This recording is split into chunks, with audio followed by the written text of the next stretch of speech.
I've been feeling really down in the dumps lately, so I'm gonna watch a bunch of war, death, and destruction to cheer me up. How Warhammer Came To Be, the Rise of Games Workshop. I've been really into Warhammer lately, so I just decided, you know what, I want to find out how it started. So here we go. Many individuals have covered the vast lore of Warhammer in the Age of Sigmar, Fantasy, and Age of 30 Sigmar. and 40k setting, but very few have taken the time, at least that I'm aware of, to cover the story of Warhammer itself in the Rise of Games Workshop. That might not be true at all, but at this point, I've taken the time to write out this whole script, and I'm kind of too scared to search YouTube to see if someone far more successful and talented than me has already done this, so I'm going to take the entirety of the credit for this extremely original idea. It's no secret that you all tend to really only get pushed the Warhammer content for whatever reason, and now that I'm a fully grown, self-sustaining adult, that means I've got bills to pay, so To be fair about the being original comment, I tried to find other videos about the start of Warhammer, couldn't find them. This was like one of 3, and this was the shortest one. I'm going to suck it up and appeal to my audience for once instead of making mediocre videos that no one seems to care about. It's gonna be a little ironic if this video doesn't end up. I feel that. But anyways, rambling aside, let's go back more than 50 years ago to a time long ago, the 1960s. Ooh, a long time ago. Our story begins like many stories. This is a really with good some video. Young kids meeting in school and growing to bond over similar interests. After moving back from Canada, a young boy named Steve Jackson would go on to meet a slightly older but still young boy named Ian Livingston at the I've heard that name. I've heard that name before. Aldwycham Grammar School for Boys, located in Cheshire, England. The two would bond over mutual interest of board games, and through school would also meet another like-minded kid named John Peake. The trio would go on to become great friends, and after graduating high school and going off to college, would do their best to remain in contact and keep up with their board gaming traditions. After a while, though, they'd grown bored of the traditional board games at the time, like Monopoly, and so started to look to a new, more challenging game to play. Eventually, this led them to playing Diplomacy, a game that, as the name suggested, required a good amount of diplomacy, and speaking to other players to negotiate and battle their way through the events of World War I. Ian, funnily enough, would eventually meet a man who lived down the street named Don Turnbull.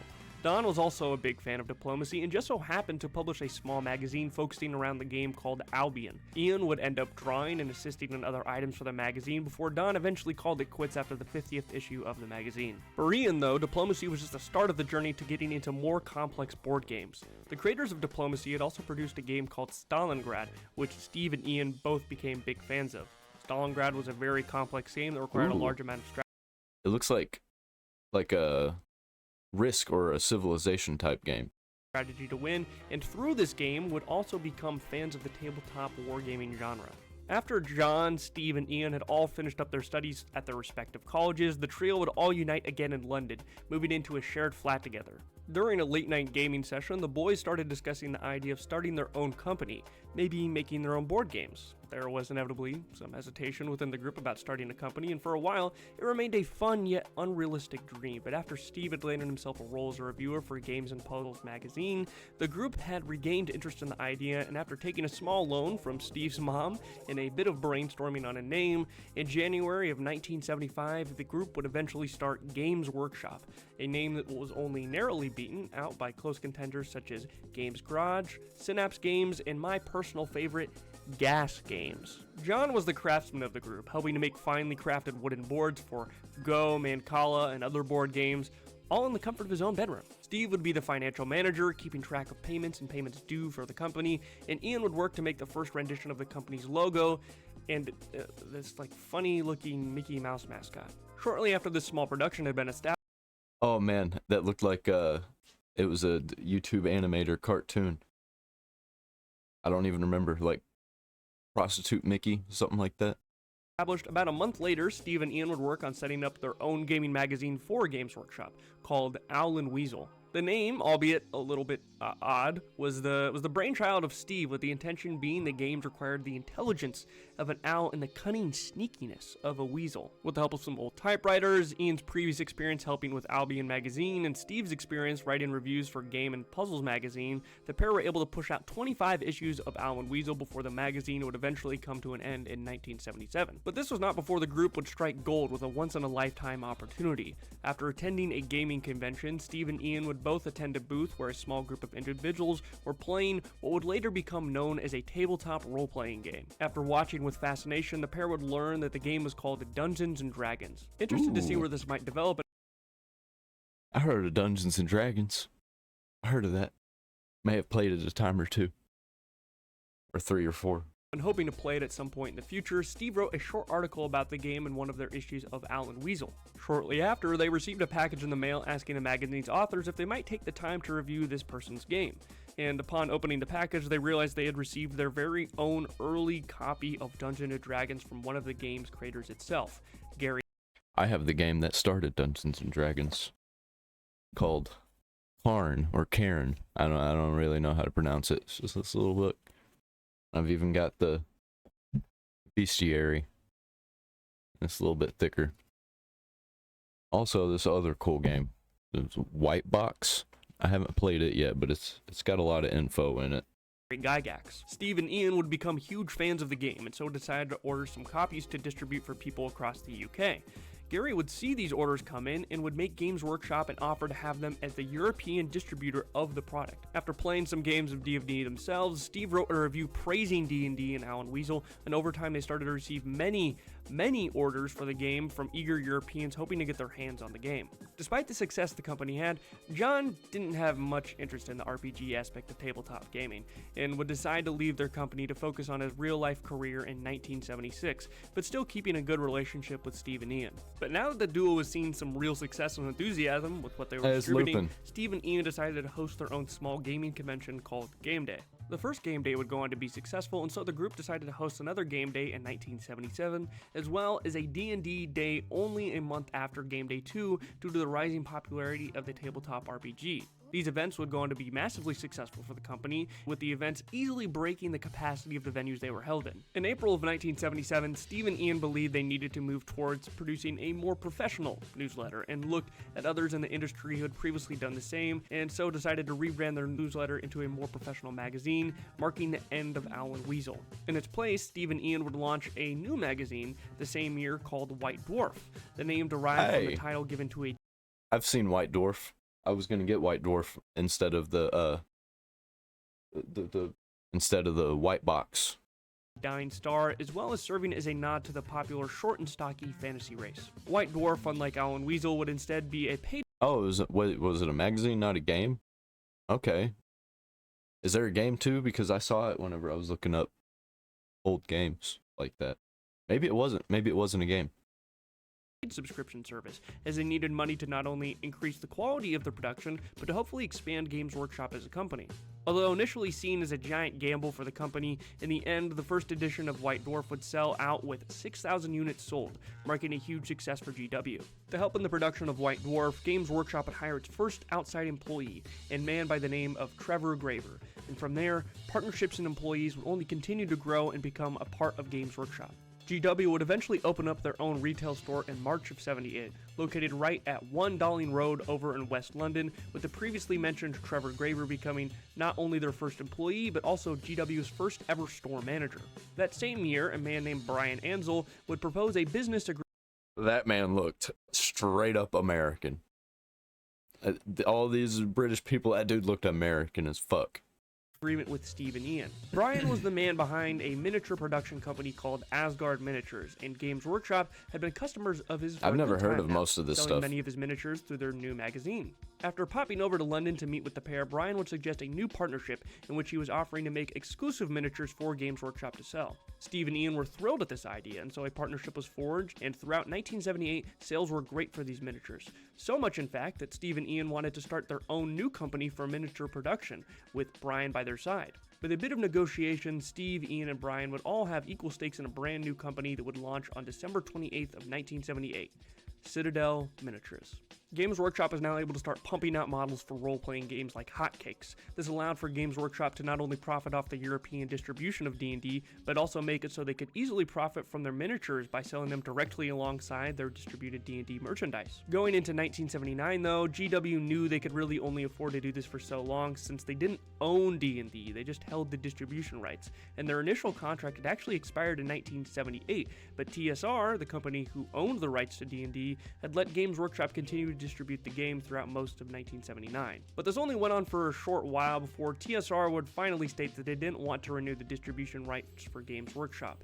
In fact, after many conversations with Gary Gygax, it seems Gary and Gary Gygax. That sounds like a guy who would have started Warhammer. TSR wanted to buy Games Workshop and merge it under TSR. Steve and Ian were extremely apprehensive about selling Games Workshop, and despite a personal visit from their good friend Gary to talk things over, GW would deny this merger, and from there, the exclusivity rights to the European distribution of D&D had ended. This, however, didn't really stop too much, at least at the moment. Because Games Workshop had held the exclusive rights for European distribution of D&D for its initial years of success, that also meant that they still had an almost monopolistic hold on D&D in Europe, despite technically now having the potential for competition by other distributors. But Steve and Ian knew this wouldn't last. They needed something that could serve as their own success, something that would be the equivalent of Dungeons & Dragons for Games Workshop. And so, as 1980 passed and GW pushed out a variety of board games and would eventually open up a second official retail store in Manchester, Steve and Ian would contemplate on where to take the company next. It was around this time too that video games had started to truly gain popularity on the gaming scene,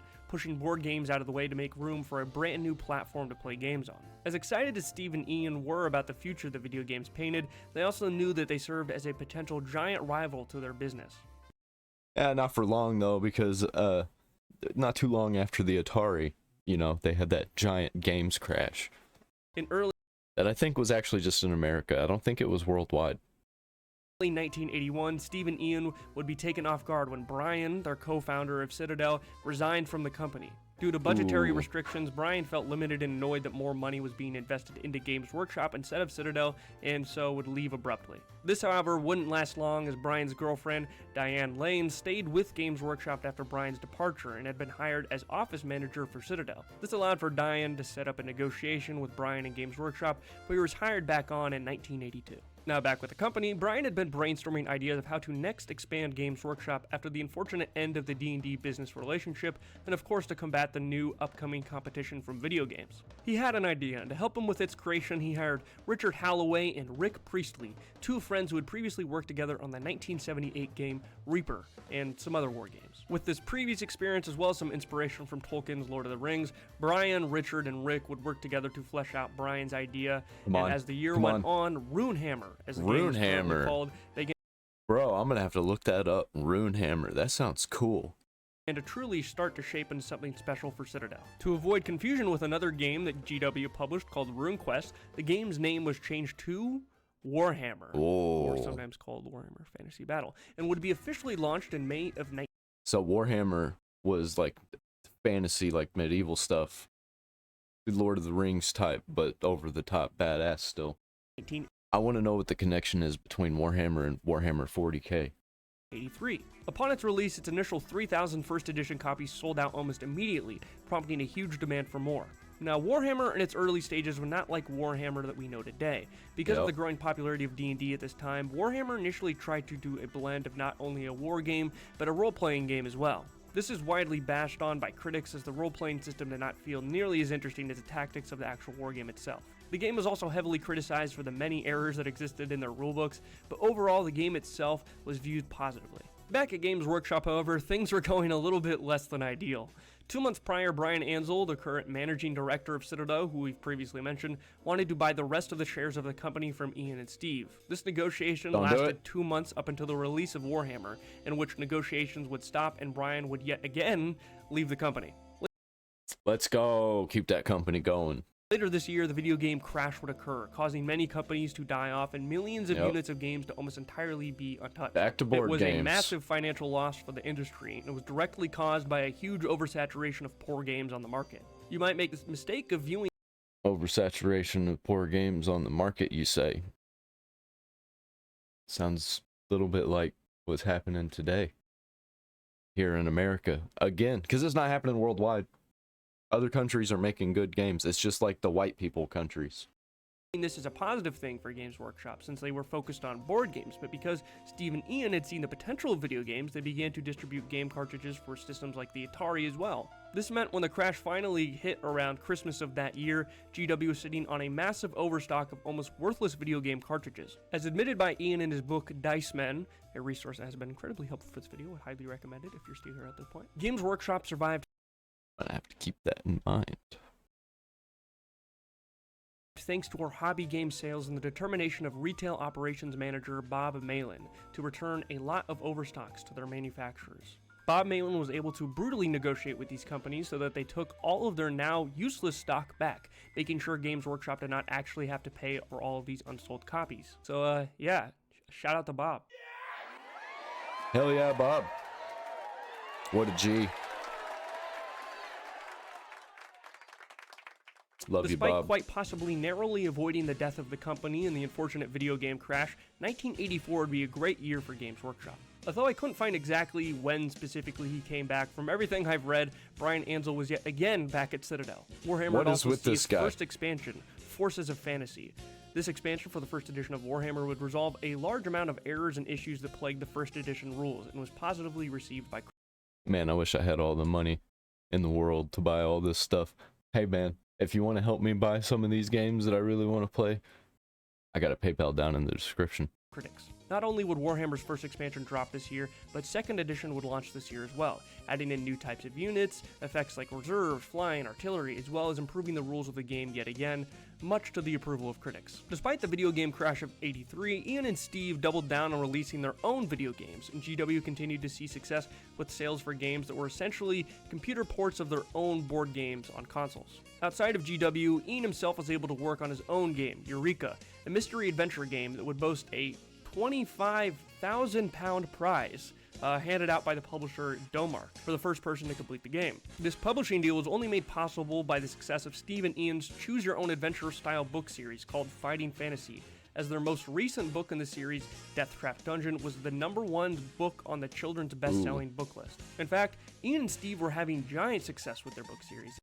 I probably had some of those when I was a kid. I had a lot of those make your own adventure books. It was a phenomenon across the globe, to put it lightly. They would lead Games Workshop during the day and then continue to work on their book series through the night. Understandably, this was having a pretty big strain on the both of them, as it seemed as if they were almost constantly working. For this reason, in 1985, after Brian's annual tradition of threatening to leave the company, Steve and Ian would make him an offer to have him stay. They were seeing themselves quickly losing steam to handle both of their businesses and felt that Brian would be the right one to trust to continue the success of Games Workshop. In 1986, Brian would be handed the keys to Games Workshop, with the original founders Steve Jackson and Ian Livingstone stepping down to serve only as advisors on the board of directors after growing the company from the ground over the past 10 years. With Brian now at the helm of GW, Games Workshop would start to shift drastically away from the board game distribution and quadruple down on Warhammer. 1986 would see the release of two Nah, man, I like the board games. They should do board games too. Do they do? I'm sure they have board games. A lot more board games, like newer board games now, don't they? If not, they need to do that because I like the board games. I cannot get into the miniatures. That is just like way, way, way too much money. That is over my head. brand new game systems, Blood Bowl and Warhammer Fantasy Hey, Roleplay. I know what Blood Bowl is. Blood Bowl was a violent hybrid of I know a lot about video games. football and rugby, featuring the races present in the current Warhammer fantasy setting. A bit of a different take on fantasy football, if you ask me. Designed by Jervis Johnson, the game featured a variety of teams based around Wait, the what? races of the fantasy setting. Okay, so I said I know a lot about video games. Is this not a video game? I mean, I know it is a video game, but like, was it the video game based on a tabletop game? Duking it out on a cardboard grid. Warhammer Fantasy Roleplay would be the other Apparently. title drop, and, well, the name is pretty self-explanatory. It's a fantasy role-playing game set in the Warhammer Fantasy universe, so yeah, it's like D&D. Behind the scenes, Rick Priestley, one of the creators of Warhammer Fantasy Battles, was cooking up a sci-fi game system, and after teasing it throughout 1986, I want all these books just because of the art. would release this new system in 1987. Warhammer 40,000 Rogue Here we Trader. go. Little did Games Workshop 1987. know at the time, but this game would completely change the company and propel it into success. Although Rogue Trader was far different than what we would eventually see as the foundational features of 40K, even before its release, we would see the first ever version of a Space Marine, which they look a little bit different. And we would then, with the release of the game, see some of the earliest versions of certain races and factions we would come to love, as well as some that we definitely didn't. You know, like, whatever happened to Piscian Warrior? The game itself, even setting and theme-wise, was very different from what we would now know to be the canonical ideas of 40k and the races and factions existing in it. Yo, The that actual looks game cool. system was initially more of an RPG and would only later be built upon to shift more towards the tactical war game that we know today. In the following years would see both Warhammer systems be updated and expanded upon with new rules, which were introduced in White Dwarf. In fact, many updates began to be dished out with White Dwarf, and as they were, we would see the lore of 40k truly begin to establish, and the rules for certain game systems continue to be updated. That In damned 1988, insignia. we'd also see the release of Adeptus Titanicus, a game developed again That's by cool. Jervis Johnson that launched Titan Legions in an epic or shrunken down scale to the 40k The 1980s just had such cool stuff, man. setting for the first time. 1989 would be the year for the first ever edition of Space Hulk, a game taking an upgraded version of Space Marines, the Terminators, and pitting them against the Tyranids, more specifically their Gene Stealers. This would all take place in narrow corridors and would be fairly fondly remembered by the people throughout its editions, later introducing the Gene Stealer cults in 1990. And as Games Workshop headed into the 1990s, Warhammer would continue to grow in success and therefore become the greatest focus of the company. It's also worth noting that from here on, Games Workshop kind of stopped being the small company it was only a few years back, and would instead begin its rapid ascension into a true corporation. It's for this reason that details begin to get a bit sparse and harder to find to see exactly what events were going on behind the scenes, but I'll do my best to cover some of the major releases or events that occurred. The first major event that would take place in the 90s would be the leaving of chairman Brian Ansel. In 1991, Ansel would leave Games Workshop to its new chairman, Tom Kirby. Now, Brian hadn't always Will been he a be back? beloved part of Games Workshop by everyone. There were some previous protests on his focus on miniatures and some of the changes he made to White Dwarf, as well as his frequent and repeated leavings of the company, but Brian was one of the last figureheads for the company that really made Games Workshop, and by all accounts was considered to be incredibly talented. He's a name often cited as the creator of Warhammer, and it was his ideas that would get the franchise started after his return to the company. He would eventually say he left the company to work on his own historical miniatures at his company War Games Foundry. He would also cite his desire to build a family and have children.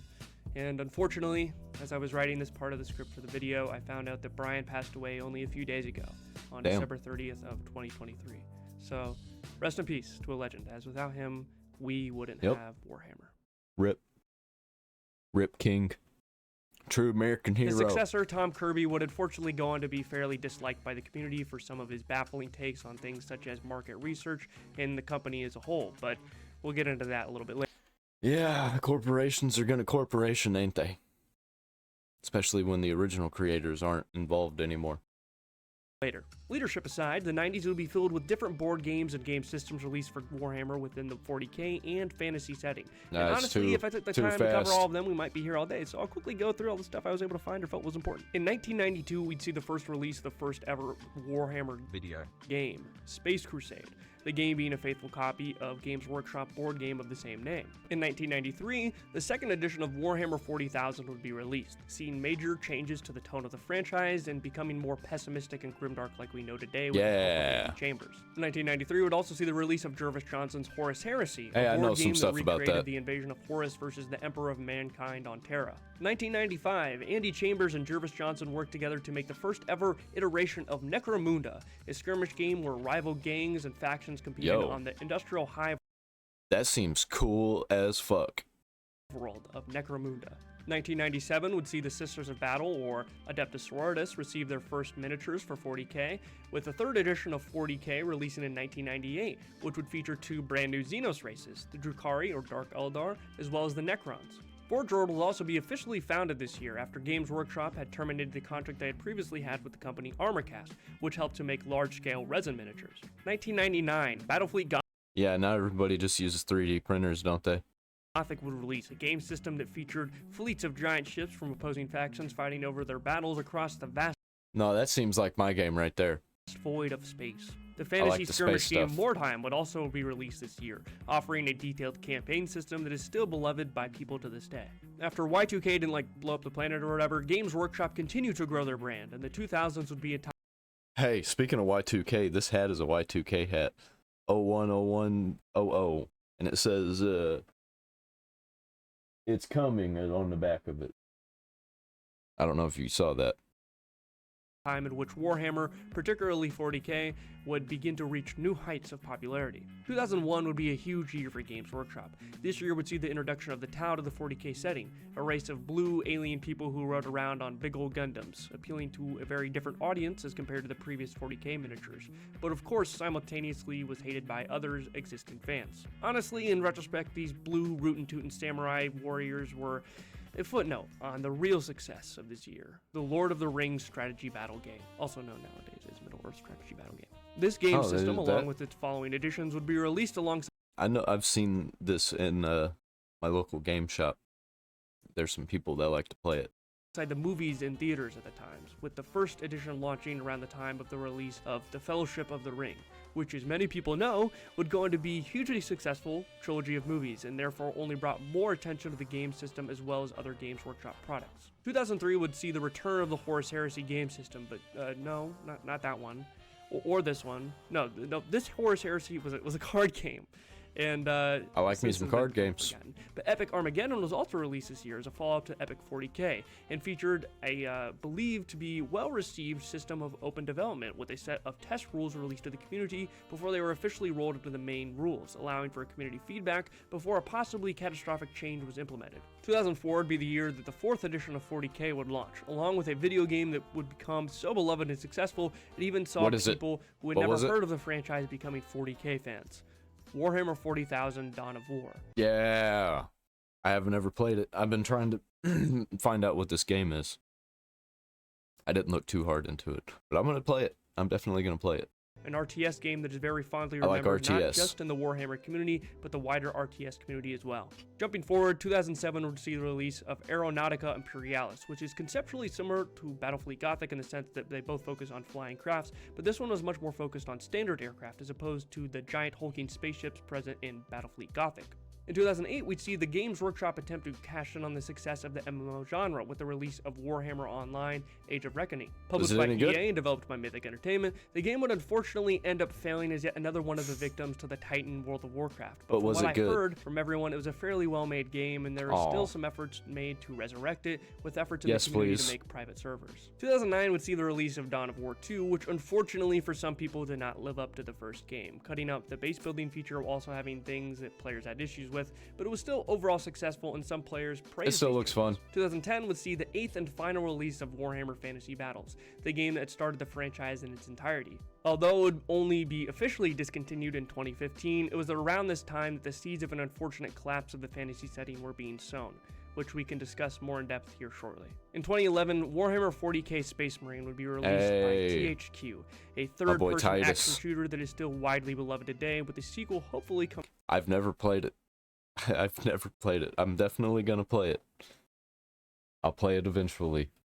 Before I play Space Marine 2, which will probably be around the time Space Marine 3 comes out, or whatever Games Workshop's working on. Coming out soon. In 2014, Warhammer 40,000 would introduce the... We got it by now, my boy. My boy. We got it now. We got it now, my boy.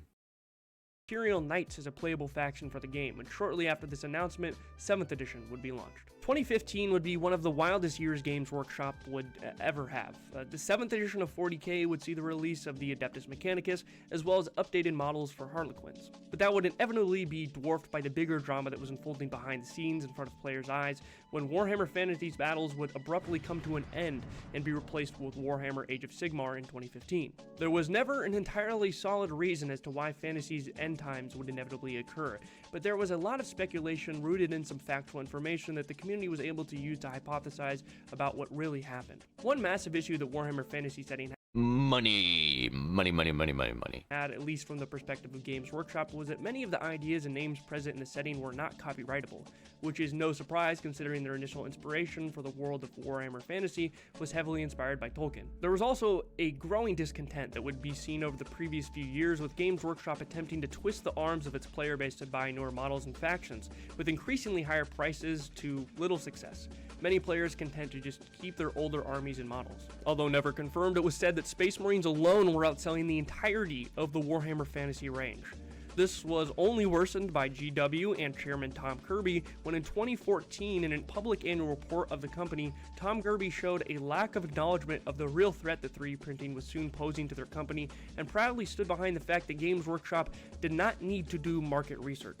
In a desperate attempt to revamp the fantasy setting, it was entirely killed and Age of Sigmar was born in its place. Age of Sigmar, despite GW's best intentions, did not solve the issues that Warhammer Fantasy had and instead resulted in new problems taking their place, with people criticizing the rules changes, destruction of the old world, and replacement of certain factions within the game. Although AOS has a more positive reputation now, at the time the change I think we need like a Baldur's Gate type Warhammer game. I think that would be awesome. were extremely jarring for fans of fantasy. All in all, 2015 would be a bit of a mess, but as it stands now, AOS has now been more embraced by the community. In 2016, we would see the release of the Genestealer Cult as a playable faction in 40k, as well as the new game system Kill Team being released, a new skirmish game for the 40k setting. As for the now defunct fantasy setting, Total War Warhammer would be released. Only a year later, Good game. somewhat surprisingly, Total War Warhammer 2 would be released to great success in 2017. As a follow-up to the somewhat divisive Dawn of War 2, Dawn of War 3 would be released in April of this year, which was received even worse than the first two games in the series. It would also be this year that Chairman Tom Kirby would step down, to many people in the community's glee. Necromunda Underhive would be a return to the Necromunda setting for previous fans, with a new It looks like they got a whole bunch of Magic the Gathering artists to do the art. rules and newly updated gangs for the skirmish game releasing this year. If that wasn't enough for the sci-fi Warhammer fans, we would also see the release of the Adeptus Custodes, with the first ever Loyalist Primarch returning to the setting after the aftermath of the Horus Heresy, Rabute Gilliman. On top of this, 8th edition of 40k would be announced, bringing Death Guard as a separate playable faction for Chaos Space Marines. 2018 would similarly see the Thousand Sons split off from the Chaos Space Marines with their own playable faction, and the beloved game developed by Bulwark Studios Mechanicus would be released. With Age of Sigmar being even further fleshed out, this new setting was being built up into an even more acceptable state in the eyes of the community, with 2019's Warcry being released the following year. Warcry essentially serving as You know what this sounds like? To me, it sounds like it's a very expensive. Very, very expensive. the same role as Kill Team does to 40k, but for AOS, both skirmish games. And yeah, a few more things happened over the past few years, like the launch of the Leagues of Votann in 2022, finally bringing Dwarvenkin back to the 40k setting after being abandoned in the second edition of the game, with Angron's World Leaders splitting out to their own army in 2023, which would be followed up by the release of 10th edition, where we'd finally see Games Workshop make rules free and publicly available to read and view, only to snatch them away and lock it behind a paywall. But it's a step in the right direction, I suppose. For fans of the old fantasy setting, Old World finally has some pre-orders out for its new box sets, bringing back square bases and the sorely missed Tomb Kings. And yeah, that was a lot. Overall, Games Workshop has done a lot over the past 50 or so years since its inception back in the flat of Ian Livingstone, Steve Jackson, and John Peake. Honestly, probably too goddamn much. I don't think you guys want to know how many tabs I have open right now. Despite the criticisms we might have for Games Workshop, You don't want to know how many tabs I got open because I don't even know how many tabs I got open. Sometimes I break my browsers because it's just too many. and some of the choices they've either made with lore, game systems, or models, I think we can all agree that despite its flaws, it has a special place in our hearts. At least I'm hoping it does if you've watched this whole fucking video. Jesus Christ. Yeah, this was a lot to cover. And trust me, I know there's some things I missed. This video would have been way longer if I had wanted it to, but I don't have the patience to cover all those nitty-gritty details, and I'm sure you don't really have the patience to listen to it. But hell if I know. If there's something I missed or researched incorrectly, feel free to let me know in the comments. There's nothing wrong with adding to the discussion. I thought it was pretty good. With this video, I really wanted to try to focus on the beginnings of the company and where certain parts of Warhammer began, so I hope you got what you were expecting. Special thanks, of course, to my wonderful patrons who make videos like these possible. Mads, Dave the Unknown, Griff, Einhard Anderson, Turmeric, Maddie Grady, and the Commenting Cat. Yeah, so I thought it was going to be more of a boring documentary style, but it was more like a video essay, like a Exurbia or Pursuit of Wonder type video, but about Games Workshop and Warhammer. Nice. It was a nice video. I know a lot more about Warhammer now. Now I can get back into the factions and the characters and the races and the events, the games, but not the miniatures. Too expensive. This guy's name is Noot. Give him a like and a subscribe. It was a really good video. 10 out of 10.